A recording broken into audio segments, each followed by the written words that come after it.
hit morgonens artist Erik Saade. Tack så jättemycket. Hur är läget? Det är bra. Det är väldigt bra. Jag släpper ju platta denna veckan så nu ska man vara glad. Det ska. Ja, nej, men nu släpps... Nu, jag vet inte, det är något som lättar från ens axlar på något sätt när man har jobbat med det så länge. Men det är ju väldigt, väldigt intensivt kan vi ju konstatera i alla fall. Absolut. Och därför som sagt så är det skönt att någonting av det här intensiva lättar från axlarna. Att nu får jag äntligen ge ut det. När man väl har gett ut det då kan man inte gå in och ändra längre. Nej. Ja, men jag förstår vad du menar. Släpper lite man skönt. det jobbet, liksom. Då kan du släppa det. Kan du ägna dig åt allt det andra som är mera framträdanden och så. Här har jag skivan. Det är den första av 2 som ska komma i år.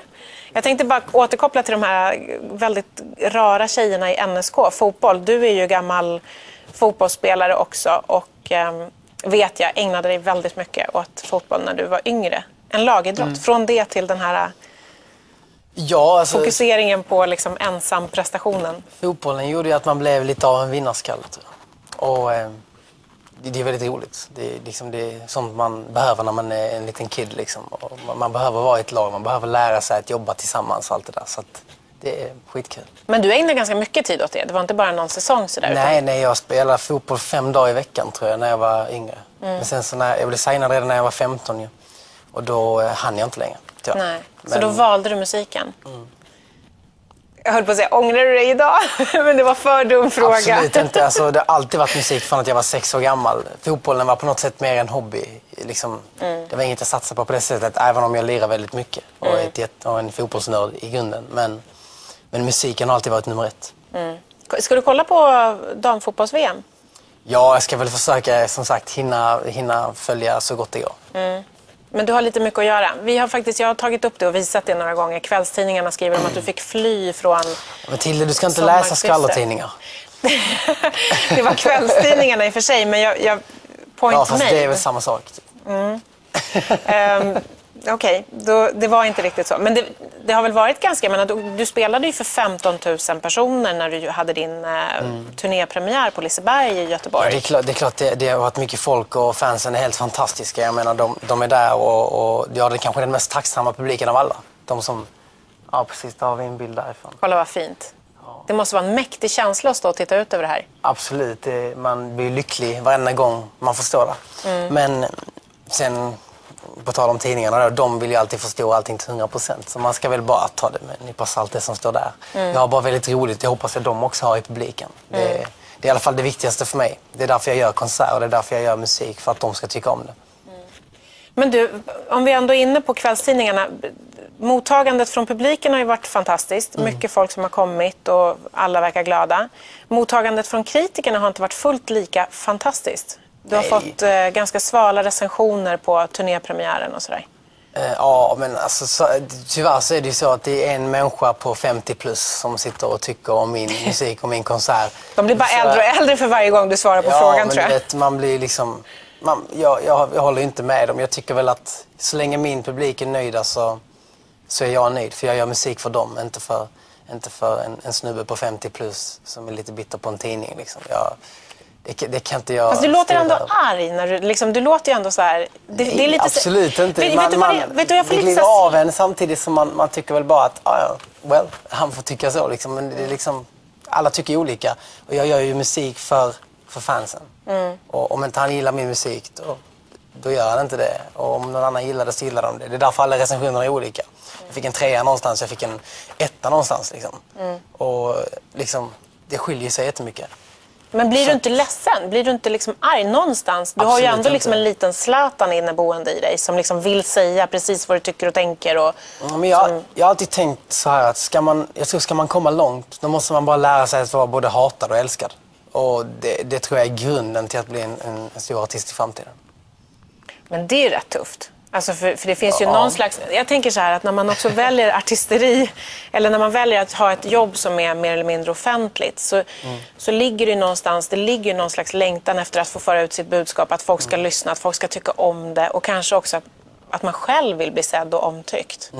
Men då är du ganska så här saklig med det när du säger att men man får finna sig bli hatad också. Ja, men det är självklart när man väljer att göra en slags musik. Jag gör pop. Jag älskar pop. Jag gör jättemycket show när jag gör konserter för att jag älskar show. det finns ju folk som verkligen tycker det är skittöntigt. Eller så finns det folk som älskar det. Och jag vill inte vara mitt emellan. Man vill inte bli mellanmjölk liksom, som alla tycker okej om. Då är jag hellre en person som man antingen tycker om jättemycket eller jättelite.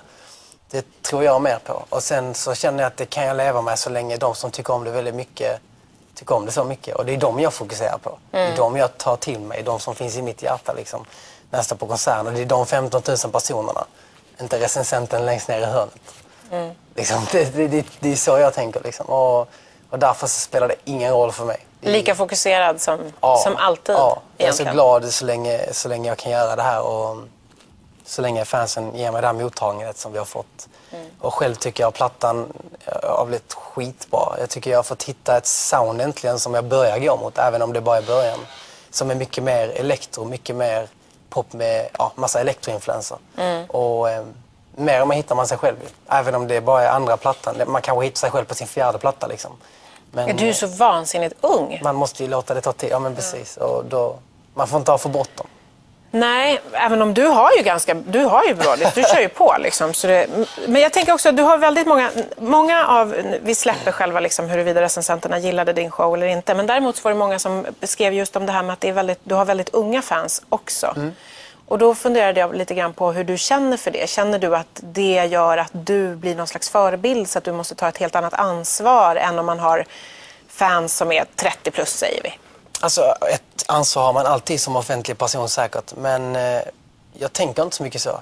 Jag är bara en kille som älskar att göra musik och älskar att göra konserter. Och det är det jag ska göra.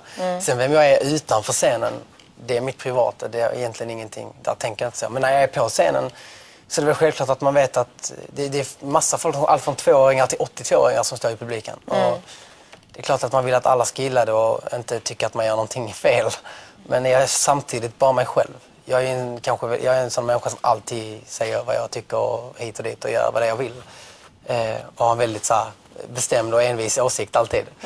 Vet folk som jobbar med mig. Och därför är det viktigt att jag behåller fast vid det. För så länge jag gör det så kommer det aldrig spåra. Det kommer aldrig liksom kunna komma fram någon och säga att jag har varit en dålig förebild. För jag har bara varit mig själv.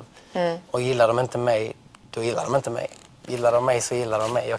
Jag vill aldrig förändra min personlighet och mig som artist. Liksom. Vi pratade lite grann om det faktum. Du gjorde ju sommarkrysset igår kväll. Ja. Och det var ju jättemycket folk och det var liksom... Ja, du var väl huvudnumret vad jag förstår i sändningen igår. Och så skulle du upp hit idag och så frågade jag, blev det sent? Och så tänkte jag mig någonstans ändå att... Ja, men du har fyllt 21, va? Nej, 20. Jag fyllde 21 sent i år. Sent i år. Är man 20 år och kanske liksom får tillträde till den här fantastiska världen som känns lite glamorös och exklusiv på något sätt, så kanske man ändå liksom inte kan låta bli att korka upp en flaska champagne efter gigget. Men du var väldigt bestämd på att det var inte riktigt så du jobbade. Nej, alltså jag kan inte dricka dagen innan jobb. Liksom. Det är noll tolerans för mig. Alltså jag gillar inte, alltså jag kan inte prestera då. Speciellt med tanke på att jag dansar och sjunger samtidigt i de flesta sammanhang, inte idag. Men då konditionen ryker dagen efter och det går bara inte. Och därför så gör jag inte det. Det gäller att sätta musiken först om man verkligen älskar det. Men det kräver ju ändå en viss karaktär. För det är ju liksom, man kan tänka sig vilken otrolig adrenalinkick och endorfinkick det är att gå ut på scenen inför alla de här skrikande fansen. Absolut. Och sen att liksom varva ner lite grann med en öl hade ju varit lätt. Det är ju väldigt många artister som gör det, eller? Ja, musiker. Men som sagt, är man ledig dagen efter, varför inte? Det är jättetrevligt liksom. Men så länge jag jobbar så jobbar jag och jag vill aldrig komma till en konsert och prestera dåligt. För att det finns inte på kartan för mig. Jag vill så mycket längre. Detta är bara början av min karriär. Så kan man inte hålla på nu liksom. Det går inte. jag tycker faktiskt att det är sjukt spännande med din målmedvetenhet och din liksom klarsynthet. Hur går det med utlandslanseringen? Jag gissar att den tog fart rätt ordentligt efter Eurovision. Den gjorde det. Och man får se, vi har signat, jag inte exakt, men typ 22 länder tror jag har blivit signad i nu. Och vad betyder det? Alltså vad innebär det? Det innebär att jag kommer att släppa min första singel i de länderna. Och, vilket är sjukt roligt. Så att det är en bra grund. Sen vet man aldrig, det kanske går bra i 10 av dem. Av de 22, det vet man inte. Och då är det skitbra liksom. Så att man får bara köra sin grej. Och, som jag sa innan, var noga med att aldrig ändra på det man gör för att försöka anpassa sig till något. För då går det nog ingen bra längre. Bara fortsätta med det jag gör och hoppas att de här länderna också kommer gilla det. Ser du det som ett steg till den totala världsberömmelsen? Och USA måste väl vara någon slags målmarknad för en artist? Ja, på ett sätt. Samtidigt, det är bara musik. Det är inte... Ja, men du säger berömmelse. För mig är berömmelse lite så här... Jag vill bara göra musik och att alla ska lyssna på den och tycka om den. Och kan jag få ut den till USA så är jag jätteglad. Men just nu så är det de här 22 länderna som vi fokuserar på. Sen så är det klart att vill bli musik en hit i dessa länderna så kommer det självklart ta fart i grannlandet eller landet. Det är liksom, man måste bara jobba sig land för land lite. Men du släpper den här skivan, volym 1, Saade volym 1, på onsdag kommer den ut, eller hur? Och sen så kommer en till skiva, volym 2, i, vad var det, september? I november. I november, okej, lite senare. En klassisk Robin kallar vi det för nu, bara för att hon gjorde så förra året. Faktiskt, det var hon som inspirerade mig till att göra det. Jag älskar Robin, hon är så jävla grym. Och jag skrev så mycket låtar och jag skriver så mycket låtar fortfarande nu hela sommaren. Och kommit in i något stim där jag Jason Gill och Jason som rappar på min nästa låt, Hearts in the Air. Vi bara har kommit in i ett stim där vi bara skriver musik. Och då tyckte jag att det vill inte jag slösa bort genom att ha 20 låtar på en platta till exempel. Och inte spara låtar heller, för det ska man inte heller göra. För det blir out of date nästa gång man släpper platta kanske. Så då vill jag bara släppa allt, helt enkelt. Och jag tror faktiskt det är ett nytt sätt att jobba på i musikbranschen idag med tanke på hur det ser ut. Liksom, och att skivor i sig kanske inte är liksom den största. Nej, men precis. Jag tror man ska släppa mycket musik när man väl släpper något. Så under en period där du tänker att nu ska jag släppa album, då är det lika bra att släppa mycket under den perioden. Sen så tar man pausen, sen kommer nästa album och släpper man mycket igen. Jag tror på den grejen. Och som sagt, Robin inspirerade mig jättemycket till att göra det. Och nu får jag göra det. Det var roligt. Jag bara ringde Leffe på mitt skivbolag och sa jag tänker släppa 2 plattor i år. Han hade inte så mycket till val. Han bara sa okej, det känns kul. Och så jag tror inte, han grät hela vägen till banken, tror jag, Erik, om jag ska vara ärlig. Han bara, vad tråkigt. Nej då, men det är kul. De stöttar mig i det mesta jag vill. Det förstår jag. Erik, som är med oss hela morgonen. Erik Saade, jättekul att du är här. Tack. Vi är alldeles strax tillbaka.